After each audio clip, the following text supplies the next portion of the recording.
All right, so I was muted there. Welcome back to another Credit Card News live stream. I'm Cal Barton. It's good to have you this week. Danny, thank you for the super chat. He said, "Happy Sunday. Today's going to be a great stream," and yes, it will, because we're going to be discussing a few different things, future plans for the channel, news, credit card news, and we're going to discuss the Amex Gold card and how good is it really.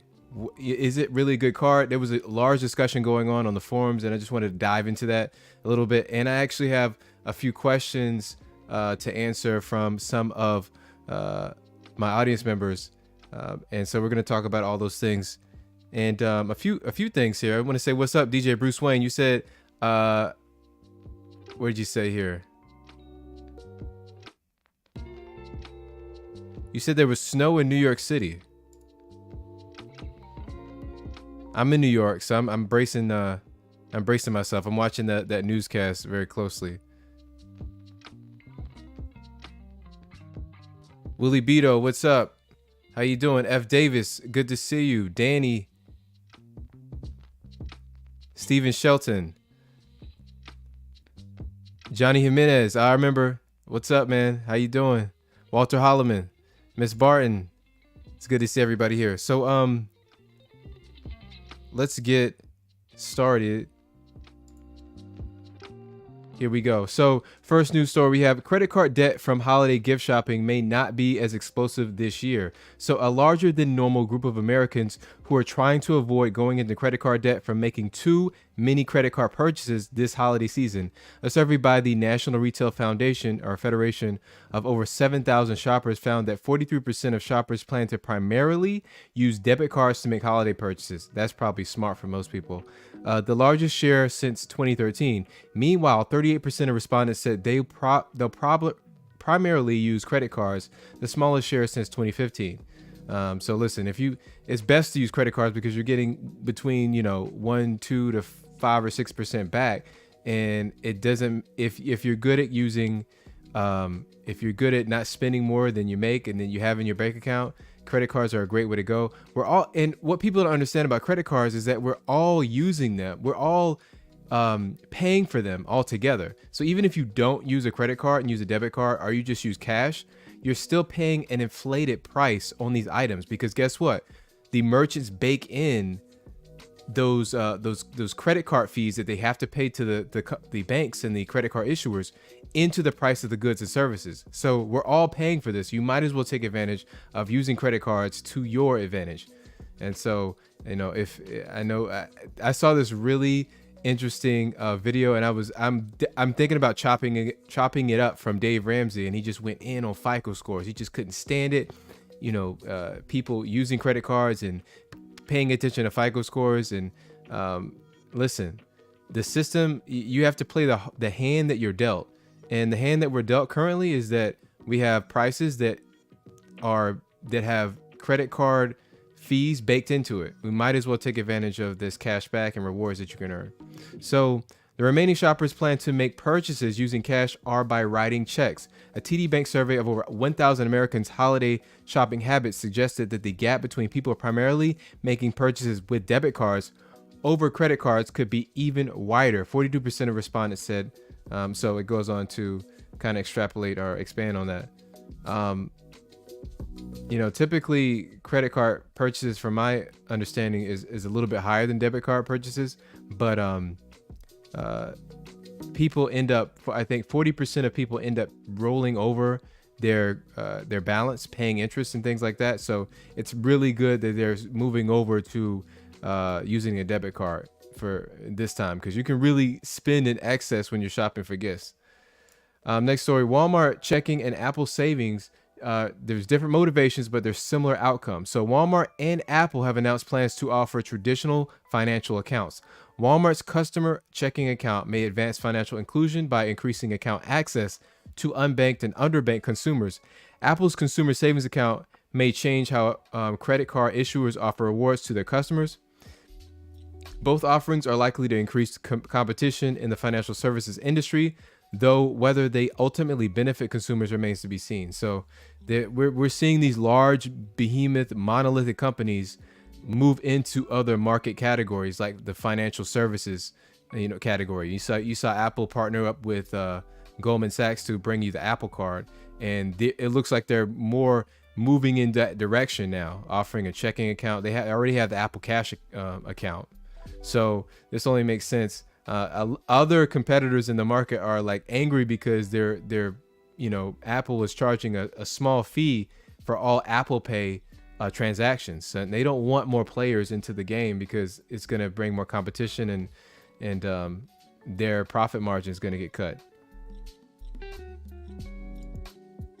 So next up, we have credit card delinquencies. Charge-offs rise on path to normalization. So they rose for all 6 major U.S. card issuers in October. Bank executives said such a trend is expected as credit normalizes after stimulus aids wane and people come out of pandemic lockdowns. The delinquency and charge-off rates were still well below pre-pandemic levels as consumers continue to show resilience despite inflation, high interest rates, and a looming economic recession. All 6 major card issuers tracked by S&P Global Market Intelligence posted higher charge-off rates in October, both subsequently and year over year. American Express, Bank of America, Capital One, Citigroup, Discover, JP Morgan Chase all posted an average credit annualized net loss rate of 1.15% in October, up from 1.04% in September and 0.9% in October 2021.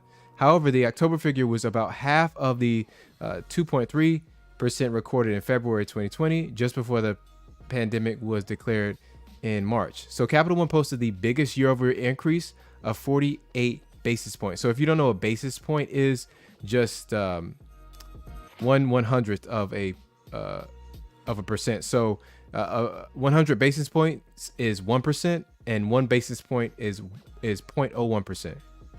All right, and in charge-off rates in October, followed by Citigroup and 32 basis points, and American Express had the slightest year-over-year increase. So this makes complete sense. If you look at American Express, they have, what do they have? The Amex Platinum card, the Amex Gold card, right? And they have a higher kind of, they have more wealthy cardholders. They have, upper echelon, higher tax bracket, higher net worth individuals usually in those cards. And so they kind of prioritize that. A lot of their cards charge annual fees, which most people are probably in lower income brackets don't want to pay those. I know I don't want to pay those, and I'm not even that low of a bracket, but it makes sense to see them not have such a big increase in charge-offs. And you notice that Capital One had a major increase in charge-offs, right? Capital One is known to be a subprime lender. And so what do? They highly focus a lot of their market share on the Capital One Platinum card and other entry-level cards that accept people with no credit or bad credit. They want to get people in the door, and kind of, a lot of them they bucket. And so they kind of limit their exposure to that lower tier of cardholder. And so they're experiencing more charge-offs there. Another credit card issuer and bank is the Apple Card, who is partnered with Goldman Sachs. They experience a higher charge-off rate because obviously you only need a 600 credit score to get into the Apple Card. So obviously you're going to have more charge-offs when you're appealing to that demographic of cardholder. All right, so next story, credit card applications remain strong despite rising interest rates. Is that the right one? Yeah.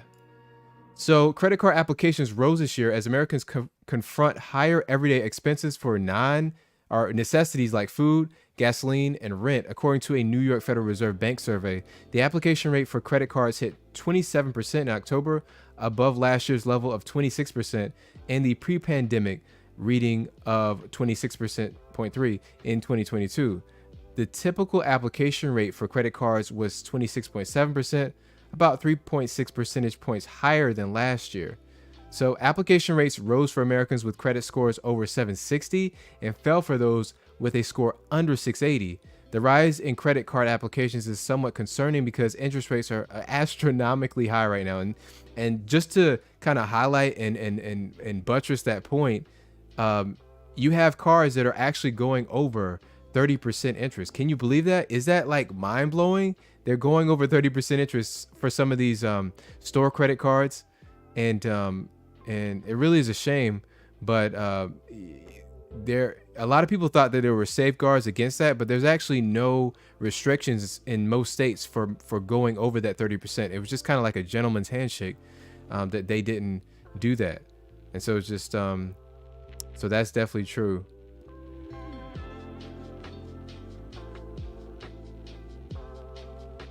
All right, next story. Dick Durbin, and this is for you, F. Davis. You were asking about this. So we got two separate slides kind of updating us on the state of rewards and like, are they in limbo? Are we going to get legislation that's going to, clamp down on credit card fees and thus clamp down on the rewards that these issuers are offering us? So Dick Durbin is coming for your credit card rewards. The large big box retailers in the country are rallying dozens of big box behemoths, global fast food chains, and convenience store juggernauts to ram through new government mandates for credit cards. These retail giants formed an alliance with a few lawmakers to upend the payment system as we know it, with disastrous consequences for Main Street, financial institutions, and consumers alike. The worst part about this is we've seen this story before. Following enactment of the so-called Durbin Act in 2010, legislation passed as part of the Dodd-Frank Act that created new government price controls and regulations on debit cards transactions. Big box retailers pocketed a multi-billion-dollar wealth transfer on the backs of consumers, small businesses, and communities and regional banks. Meanwhile, the cost of banking services went up for millions of average consumers. The availability of free checking accounts decreased by 40%. Debit card rewards programs evaporated, and a million Americans lost access to mainstream banking services. So this brings to mind a few different things. When there's a savings that happens in the market, when merchants in this situation back in 2010, I saw news reports saying that the merchants pocketed that difference. So when they got the savings on those processing fees from, I think, debit cards, they didn't lower prices. They kept their prices the same. And we ended up and they just ended up saving the money. So we never saw the benefit of those lower fees. So that's something to really keep in mind here. And it really is a shame. I've seen recently, like, I think Amex has a debit card, Discover has a debit card that will offer you cash back on specific purchases. I think even the SoFi card will offer you a cash back when you go to certain merchants to buy. But I think, but if you look at the Discover debit card, it should give you 1% back. So that's a pretty cool kind of benefit of some of these debit cards, is they will offer some cash back. 1% isn't much. I mean, you'd be better off using a credit card, obviously. I mean, with a credit card, you're getting those safeguards. You're getting to use other people's money. You're getting that grace period of like 25 days. And, those are some really good value adds. Among like other benefits you're going to get, if you got like the VentureX card, you're getting like lounge access and other, amenities. And next, following up to that story, Republican Business Group launches ad blitz against credit card reform. So we got opposing sides here. A new business group led by Republican heavyweights will launch an ad campaign this week in defense of key source of revenue for Visa and MasterCard.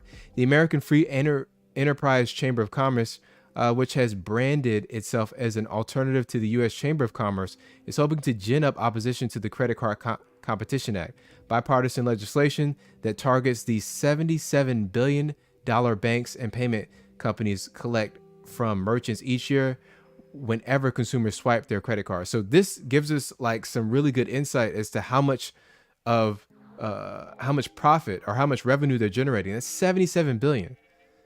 So when a merchant gets charged those interchange fees, they're splitting that fee with the payment processor, which is Discover, Visa and MasterCard and Amex, and they're splitting that with the bank. And so when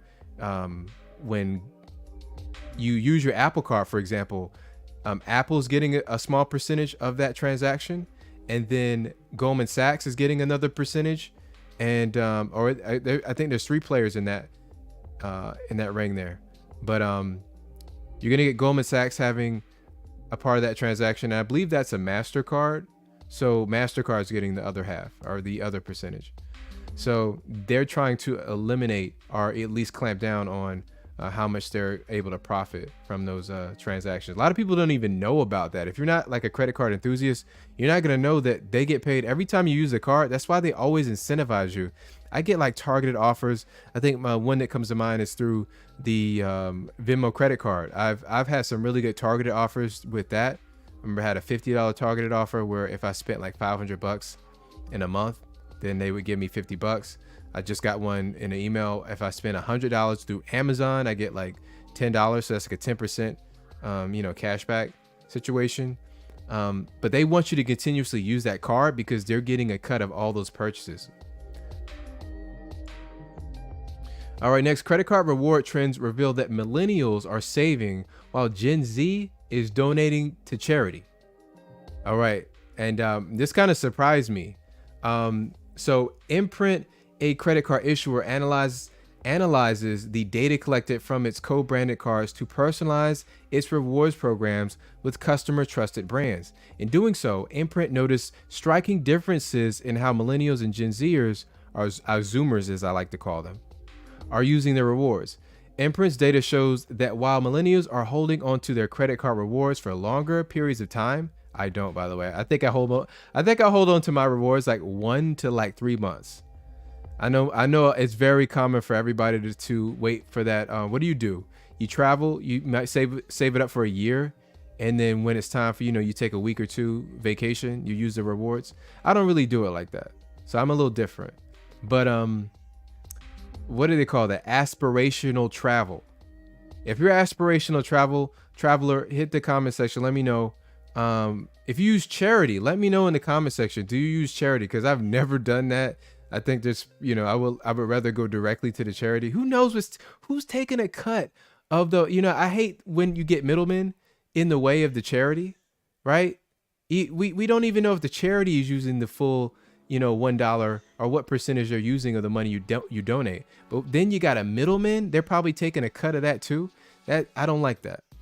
So Gen Zers are using their rewards in smaller increments and even often donate them to charity. In general, Gen Z is showing overall smarter credit card behavior compared to how millennials were spending at that age. So is giving away your money that you don't have smarter? Is because Gen Zers, you're young. If I got some Gen Zers in here, let me know. Like I feel like if you're younger, you need that money, so you might as well give it to yourself. Like you got to improve your situation. Why are you giving Gen Zers? You just flew the coop. You just got out of the house. You got a lot of bills. Why are you giving it to charity? Shout out to Walter Holloman, Gen X. Listen, Gen X in the house. Shout out to Gen X. You guys are great. You guys have lived it. You got a lot of experience. You're out here in the C-suite. Right? You Gen X, you've been successful for quite some time, deep in your careers. Respect to you guys. So we got a next story here. In the digital era, gift cards are more critical than ever for restaurants. So nearly half of all gift card sales occur in the last 2 months of the year, and most of those redemptions happen in Q1, a historically slow time for restaurants.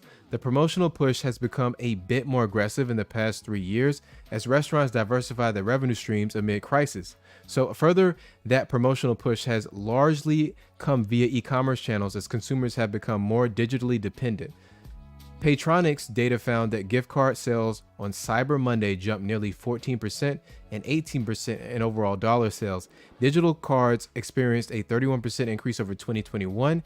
According to GiveX, 51% of Americans plan to spend at least $100 on gift cards this holiday season, and 44% of consumers said they would prefer restaurant gift cards. That's interesting. I don't think I've ever asked someone for I don't think I've wanted a gift card from a restaurant, but that's pretty good insight into how their business works. So they actually get, a lot of sales from those gift cards in the Q1 when it's kind of slow.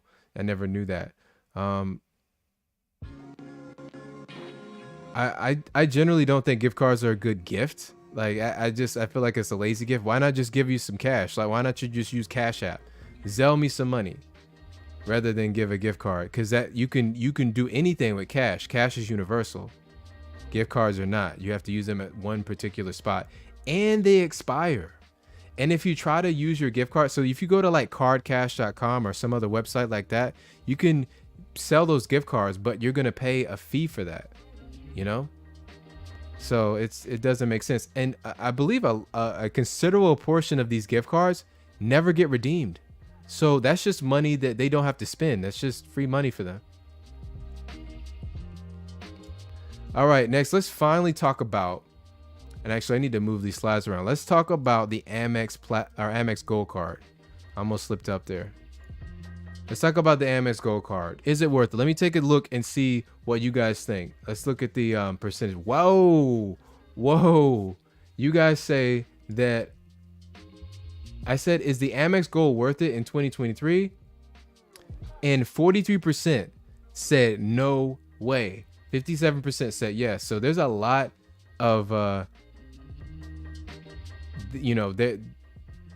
we're not all on the same page here.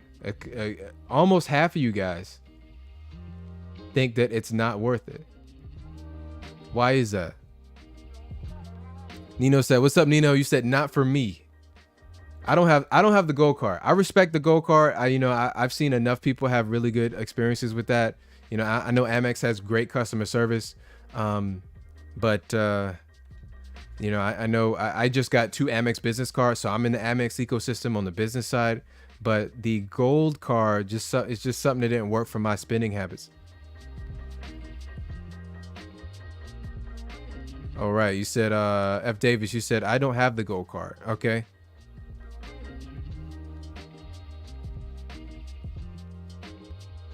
All right, Albert Castro, what's up, man? It's been a long time. Been too long.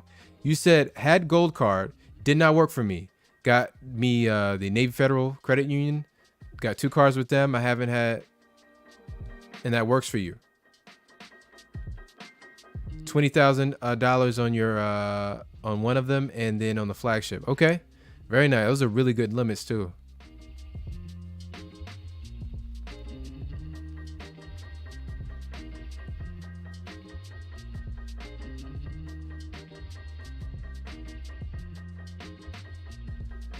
So let's talk about the gold card, because I saw some people discussing. It was a hot topic, and so here's what the post said. Let me read it to you. I see people mentioning that they use Amex Gold all the time, both on the sub and other places. I don't get why. With a $250 annual fee, 4 points for dining and groceries seems pretty unexciting. I get there are $240 worth of credits, but having those limited to $10 per month each seems to make them a lot more of a headache and potentially more expensive to use. So let me break that down into pieces right here. So there is a $250 annual fee, but listen, most of these cards will come with statement credits. Like the Venture X comes with a nice healthy statement credit to make up for that, so it just kind of brings you back to zero. So any spending that you do in those bonus categories really puts you over the hump. But it earns 4 points on dining. So for me, there's dedicated cards that you can use that earn 5% back. Now, noted that they are usually limited to $500 per month. So, it just happens to meet my, most people I think spend around $500 on groceries per month. I use a City Custom Cash card for groceries, and I use a second City Custom Cash card for dining out and delivery. So that works for me. I'm getting 5% back, and I'm utilizing pretty much all of that. But you're getting 4 points per dollar on dining and groceries. So if you're somebody that uses like the Discover It card that gets 5% back in rotating categories, and you might be able to pair that up with the Chase Freedom Flex card, and maybe half the year you're already getting 5% back in those categories, then well the Freedom Flex already gets 3 points or 3% back in dining. So you could stack it like that. There's some other cards that are going to get close to that for you, that have no annual fee. So let's move on to the other part. So, but having those limited to $10 per month each seem to make them a lot more of a headache. So this is the thing that Amex does. They kind of they give you in like these they dole it out in small amounts, $10 per month, instead of giving you all of that, you know, as a credit whenever you use it in that category. They make sure that you're using it throughout the whole year. And so for some people's spending habits, that's not going to work. I mean, you would rather have the freedom to use it whenever you need it. So if in January you needed to spend, you know, $200 on on Uber, I think it earns that monthly credit in, or Uber Eats, then you have the liberty to do that. But how Amex does things, they don't allow you to do that. So he's saying that the Blue Cash Preferred is $95 a year and crushes the grocery CP, or was that cost per point. And there are options for low to no annual fee restaurant cards. So this is exactly what I described. Am I missing something? What do you think? What do you Amex Gold users like about the card? So a couple of really good responses I found is that it's for membership rewards points. So this is really subjective, right? People value these membership rewards points differently, and it depends. There's a lot of factors that you have to include on how you value them.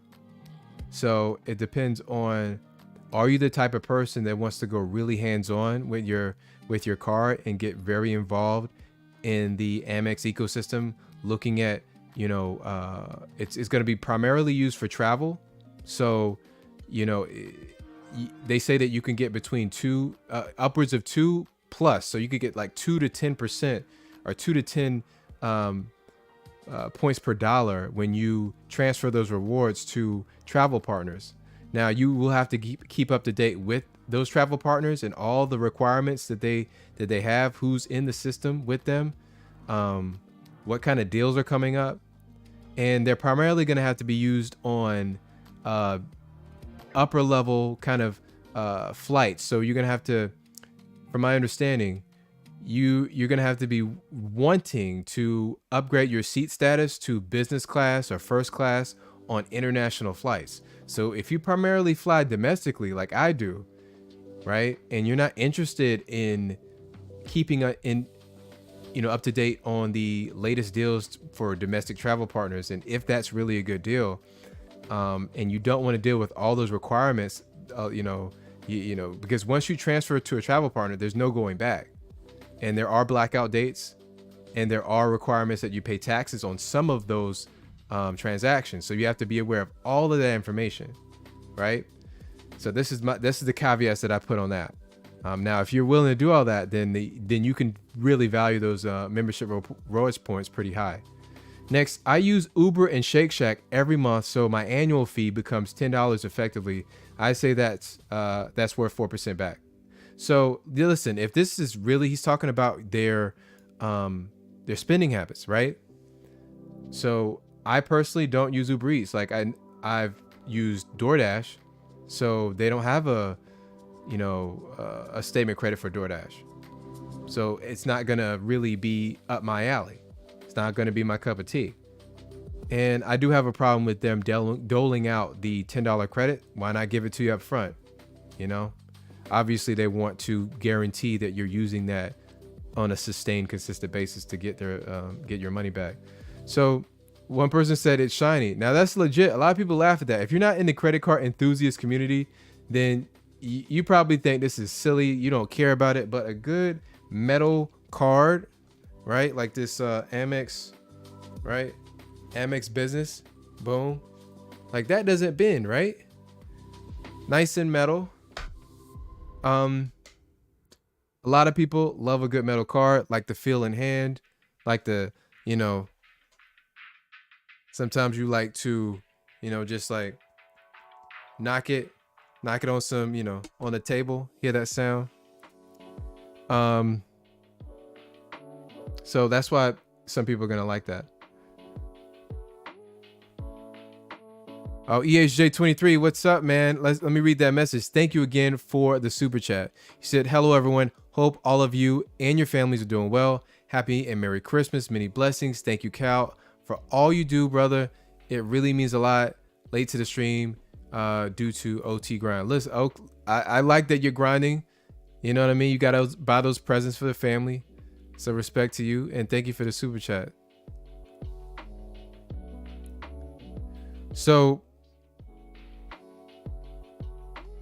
just going back to this, one person says, the obligatory, this card doesn't fit my lifestyle. So why would anyone want it, use it, keep it? So there's some legitimacy here. Like, you have to understand that these cards are aimed at different segments. They're all trying to differentiate and kind of distinguish themselves in all sorts of ways. So my card lineup is going to be tailor-made to how I spend, how, you know, what stores are available in my area.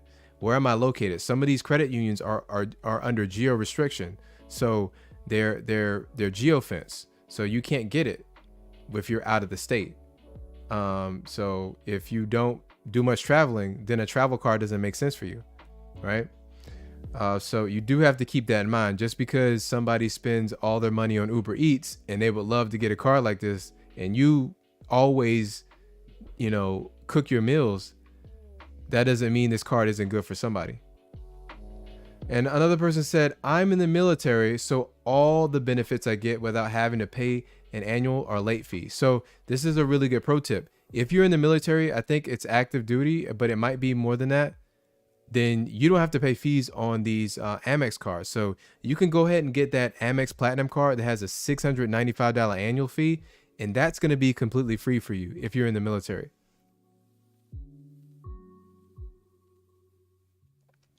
Nino, what's up, man? You said the gold is just for flexing for cashier ladies. Get some digits.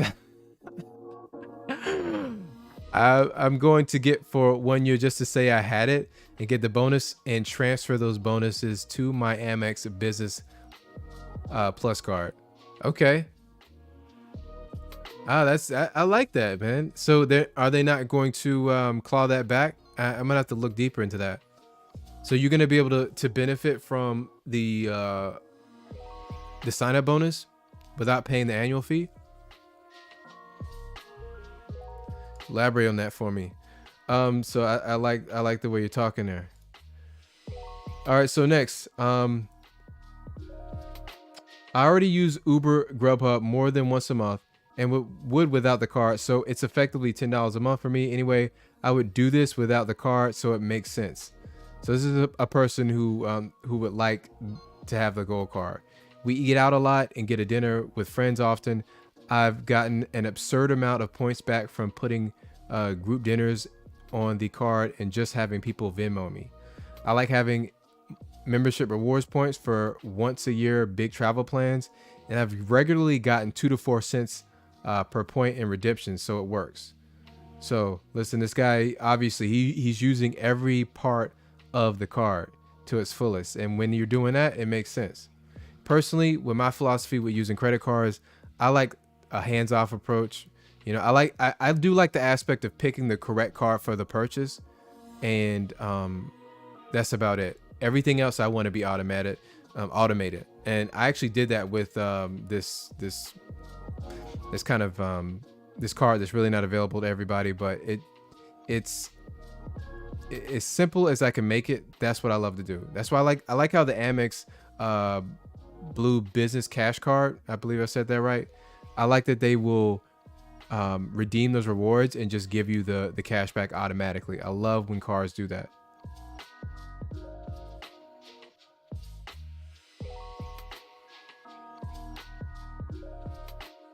So let me see where you guys are at on this on the voting here.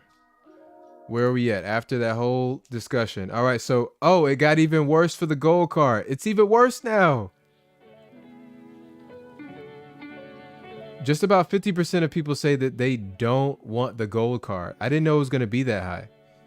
I thought it was definitely going to be in the minority here. Plumber said the gold card is a coupon card. I guess you feel the same for the platinum card. Bro, Conde said, the gold card is best for travel, and that is where you get the best redemption for your points. Yep. I agree. Definitely agree with that. All right, and if you haven't, please like this stream. If you want to see more streams like this, you want to have more discussions, you want to ask more questions, you want to, you know, be involved with the community and see everybody live, message them, go ahead and like the stream for me. Really appreciate that.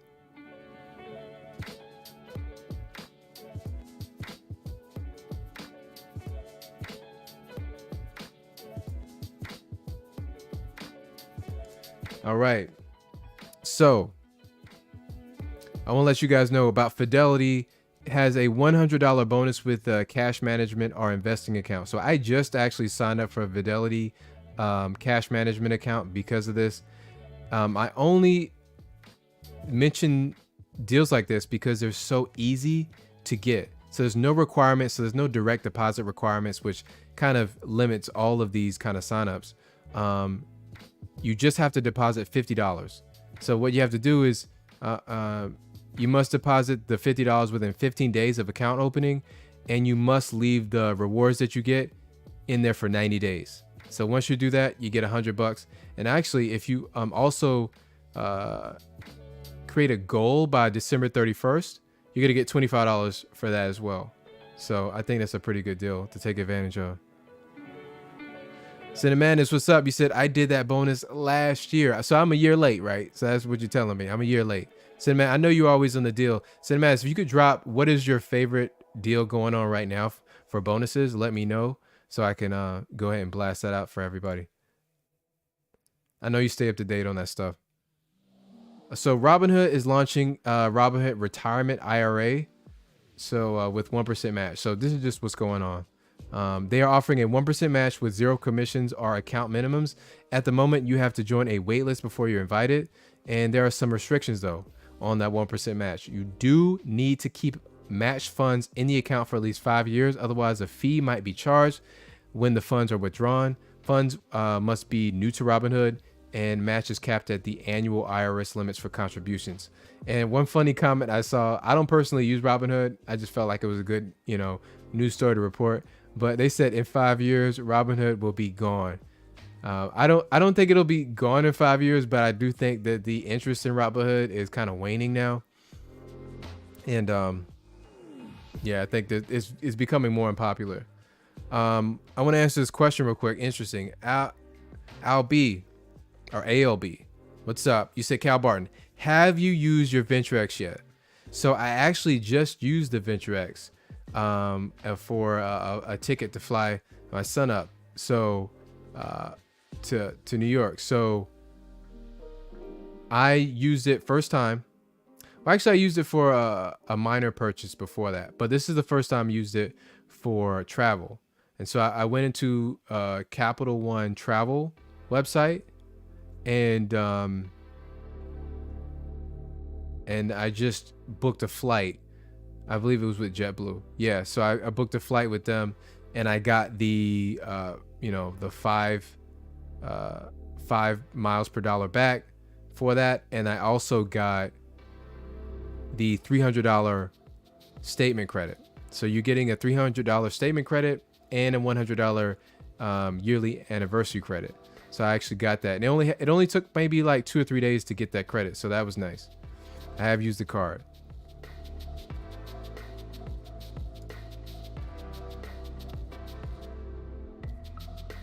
So let's get into the next story here, which is about me. So Navy Federal actually sent me this, and I think they're teasing me. You let me know what you think.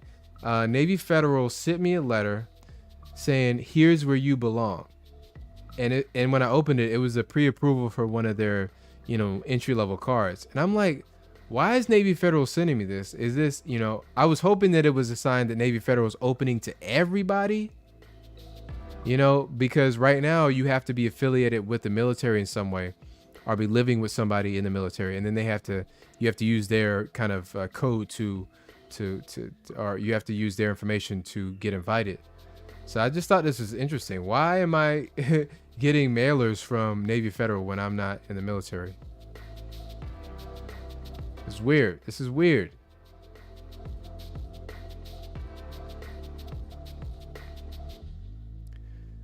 Maybe, I mean, listen, I wouldn't put it past Navy Federal. Maybe in some respects they're opening up. PenFed just opened up to everybody. They reduced at the beginning of 2022. PenFed allowed anybody to join. There was no fee. There's no, you don't have to jump through any hoops to join PenFed. So listen, maybe at some point Navy Fed is going to do the same thing. I don't know much about it. Nino said that's a setup. Listen, I saw some videos, Nino, speaking to that being a setup. Recently saw some videos saying that Navy Federal accounts are getting shut down because people are selling their invites Navy Federal. So wouldn't that be a shame if I actually applied, got approved, because they sent me a pre-approval and they said, hey, wait a second, you're not even military, and they shut me down? That would be messed up.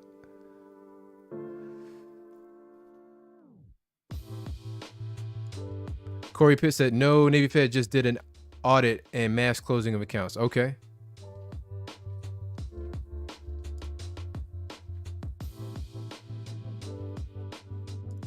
Redhead Fred, I like the name. Hey Cal, love your channel. Just joined Amex for the first time since 2015. Just got the Blue Cash Preferred, but seriously considering getting the Gold as well. Hey, listen, if that, we just discussed that, if that, is that something that you can actually fully utilize, then go for it.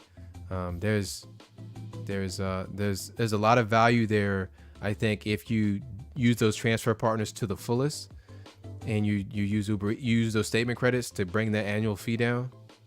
And plus you get the prestige, right? That's a little bit of it too. You get the prestige of the Gold card. So next story we have, which is a poll, and this is about the future. So I said, which video would you watch first? And if you guys couldn't tell, what I was doing here was using actual YouTube titles. Auto loan apocalypse, 4 side hustles to make $1,000 per day, why home prices have not crashed yet, and this pressure washing business makes $500 a day. And overwhelmingly 60% said they like side hustle content. And I want to know what do you guys think about side hustle content? I do have a few side hustles that come to mind. There's one that I currently do that I don't talk about, on the channel. But if that's appropriate for you guys, I'm just gonna, in the next year, I'm gonna start branching out a little bit, testing different types of topics. Definitely staying centered on credit cards, but just testing other topics. And I'm actually going to start releasing more videos at a higher clip. So don't be surprised when you see me posting quite a bit more. But is side hustle content, do you watch that? I'm a little up in the air about the side hustles, but if people want to see that, I'm all for it.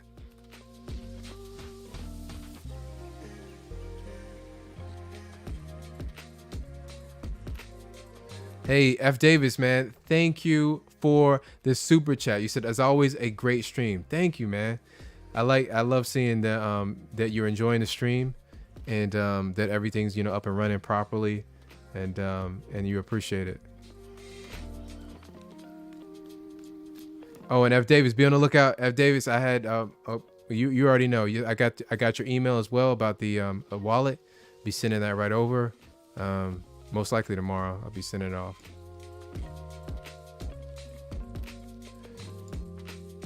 Olu Ode said, yes, let's do side hustles. Okay. All right. I'm with that.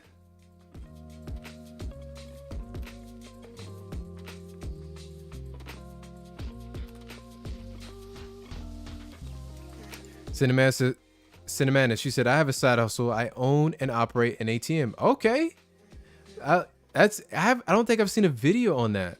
So I would love to hear more about that. That's very interesting.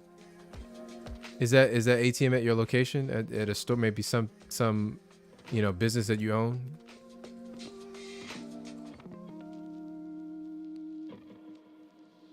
Yeah, Walter, man, you said $1,000 a day, question mark. Yeah, I question that too. And this is, you kind of, that point you made, uh, side hustles are great. Obviously 1,000 a day, that's extreme, right? Well, that's not realistic.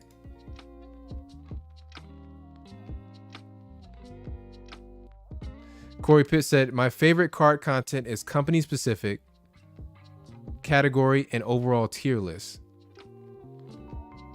Okay. Thanks for letting me know.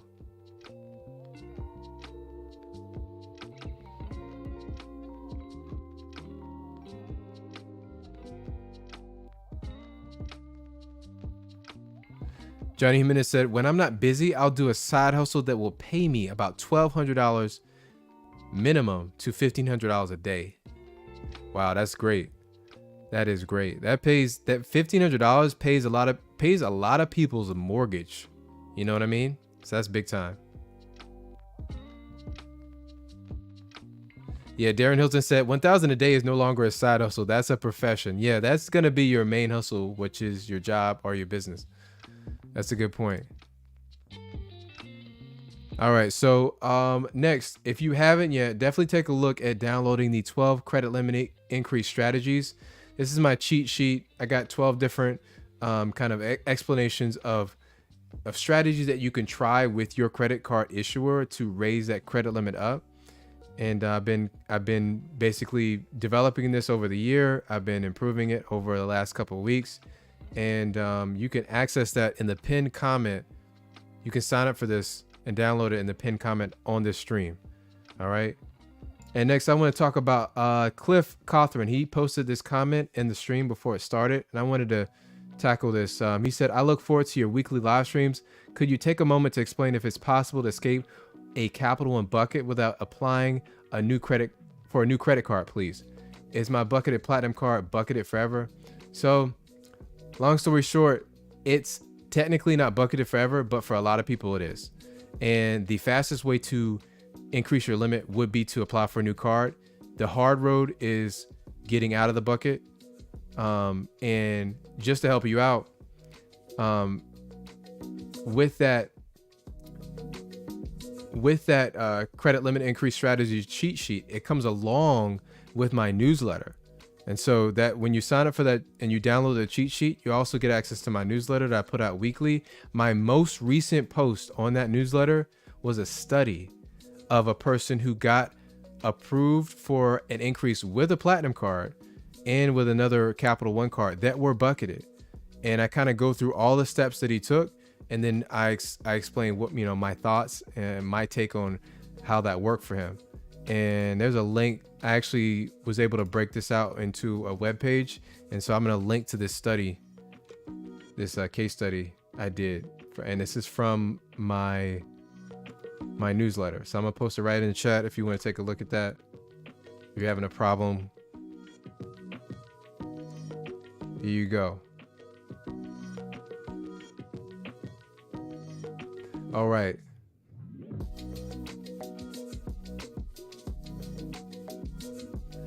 So you guys, this is the part of the stream. I just want to take a look at everybody. How was your week? Did you get approved for any new credit cards? Did you get a credit limit increase over the past 7 days?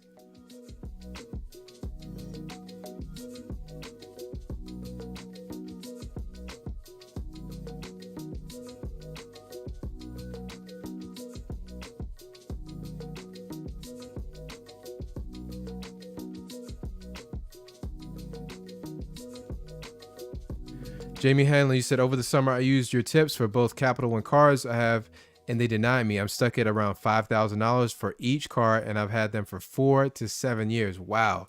Yeah, that's quite a long time. Yeah, I'm sorry to hear that.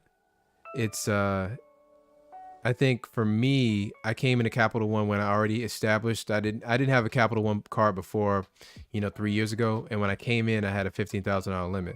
And so I've been trying to work backwards and figure out all the little steps that other people who have had success have taken. But I think it would be good to look at that case study because this guy did a lot of things right by spending a lot on the card. He actually spent like thousands of dollars per month for like a year straight. And then he signed up for a second card and he did a couple other things. Darren Hilton, you said, I got the Cash Plus sign up bonus. I love the Cash Plus for one specific reason. And congratulations, Darren. Congratulations. The Cash Plus, I use that for utilities. You get 5% back when you choose utilities as your bonus category. Plumber, you said, I reached an 800 credit score. You said transition score. I'm assuming you mean like a FICO score. 800 FICO score. That's huge. Congrats. I know Dave Ramsey says that FICO scores don't matter. You shouldn't, but they do matter. Really, for most people, they're going to matter. You think about all the different ways that not having credit makes it life harder for you, getting a mortgage. You know, you got to find a bank that does manual underwriting. It's going to be more expensive, more time consuming. How are you going to find let me know in the chat. Do you have any experience with manual underwriting if you don't have a FICO score? Was that a viable option for you? But listen, Plumber, congrats. Danny, you said my Discover It card finally got increased my limits by an extra $1,500 each. All right. You know what time it is, Danny. Time for the money gun.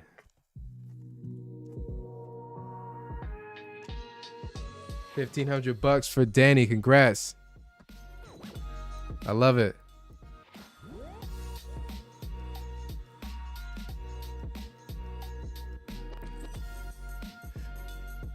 So,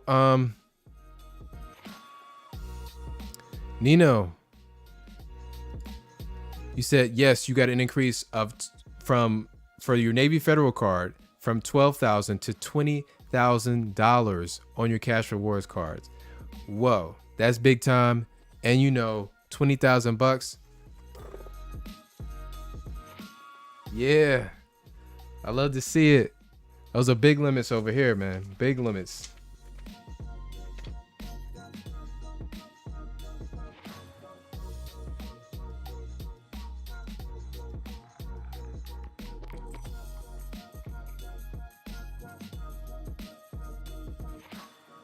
And F. Davis, I can't forget, man, you got a $1,000 credit limit increase with Synchrony Amazon card, but I will not put any purchases on it. They may close it. Oh, well, man, let's not say all that. Let's not say they're going to close it now. That's a really, you know, I use my store card all the time. And listen, congrats on the $1,000 limit increase.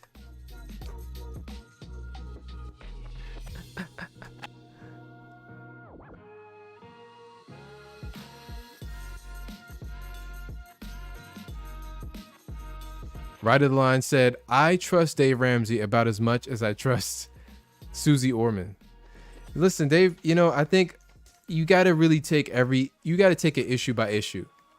You got to take it issue by issue. Like, he's getting a lot right. I just think there's a few things that he's off on, and you can find success. There's 10 different ways to skin a cat. There's endless paths to success. You don't have to do just his way. You know, and that's why there's so much of dissenting opinions, because of many ways to get to success with money. You can use credit cards. You don't have to use it, but it's beneficial to use credit cards to earn extra money throughout the year. A lot of people are earning like $2,000 to $3,000 in value in a year's time. All right, I'm going to get to, hold on, Cinematis, I did see, if you're talking about this comment here, you said one bonus I'm looking at is the Amex business checking account for holding $5,000 for 2 months. And initially it was a reward of 30,000 MR points. And recently it doubled to 60,000. Wow. So if you don't know, that's equivalent to $600 in value just on its face. So that's awesome. So all you have to do is have some money set aside that you can just use for that purpose. And I saw somebody recently said he was earning like $8,000 to $9,000 in a year by doing things like that. So it's definitely an opportunity there. Humberto, I hope I said that right.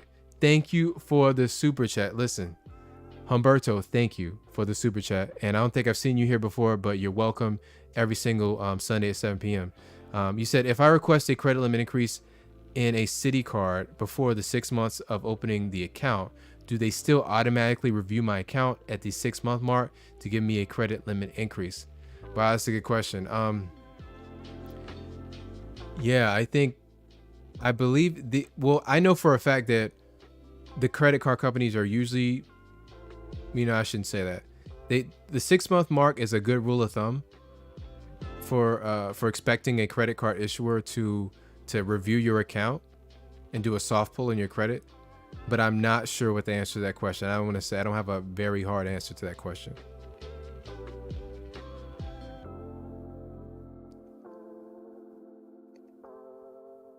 I can't tell you if they do it automatically or not.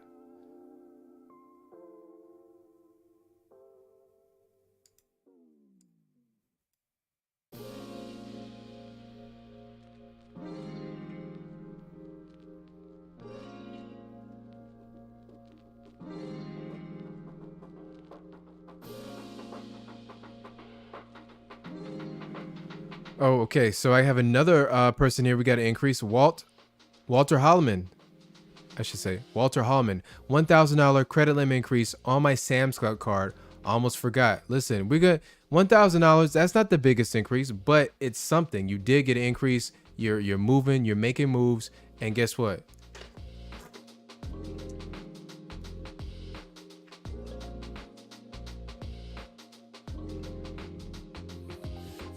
Congrats. Danny, you said currently working on getting my second Navy Federal card. I'm shooting for March of 2023. Danny, thank you, sir, for the super chat. Danny, I appreciate you, man. Always looking out. Thank you for the super chat. And that's a great aspiration. Danny, you should know that I'm working on a video. It should come out in the next couple of weeks. That is discussing a guy that got approved for 2 Navy Federal cards and got a total limit of $50,000 on those cards within a 7-month period. So it's definitely possible. He just took a all hands on deck approach, and he just used like every aspect of Navy Federal's banking system. Like every product they had, he had his hands in. CDs, you know what I mean? Multiple checking accounts, and direct deposits and all that stuff. So it's definitely possible.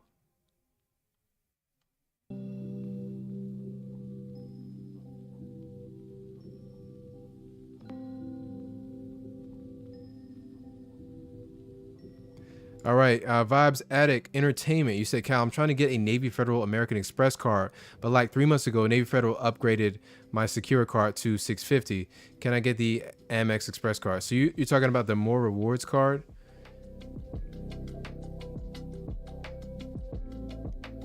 Yeah, I would think that. Yeah, okay.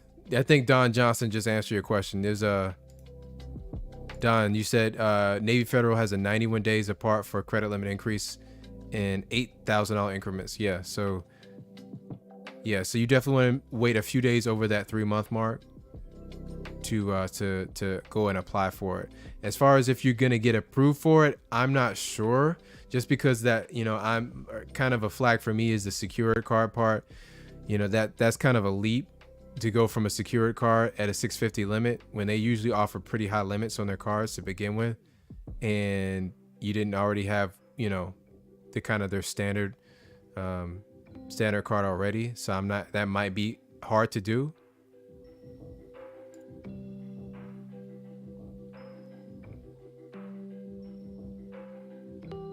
Our Fantastic Life, man, welcome back. Another creator. You said, hey Cal, I was listening to the podcast and the guy said you can get taxed on your cash back. Have you ever heard of that? That doesn't make any sense to me. Yeah, I have heard that. I've seen those headlines that you can get taxed. I'm not sure. I think that I need to look more into that, but as far as I know, I'm not expecting to get taxed on the cash back. I mean, it might be in the works, but yeah, I'm gonna have to look into that. Thank you for bringing that up. But I've only seen that in a couple of places. I don't think that's a standard thing. All right, so we got an answer here, right of the line. He said, yes, you can, but it's on cashback for bank accounts, not credit cards. So that's it.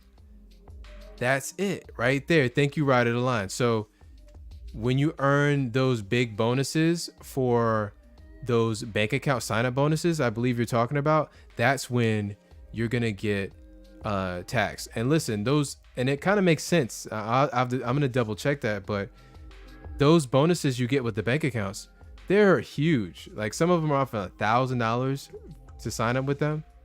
I can understand that. And Vibes Addict, thank you for the super chat, man. You so much love. Definitely appreciate that. Vibes Addict Entertainment, thanks for stopping through. And DJ Bruce Wayne, you said, I did Bank of America $20,000 limit, received a $7,000 increase.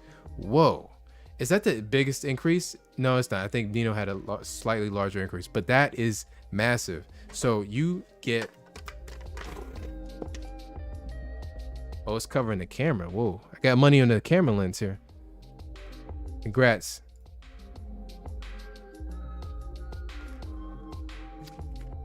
So you guys, we got the next live stream is going to be on the 18th. So we're definitely going to be doing that. I do this every Sunday at 7 p.m. Look out for the link. Check out the pinned comment if you want that 12 credit limit increase strategies. I also have credit cards on my website. Guys, thank you for tuning in, watching me this week.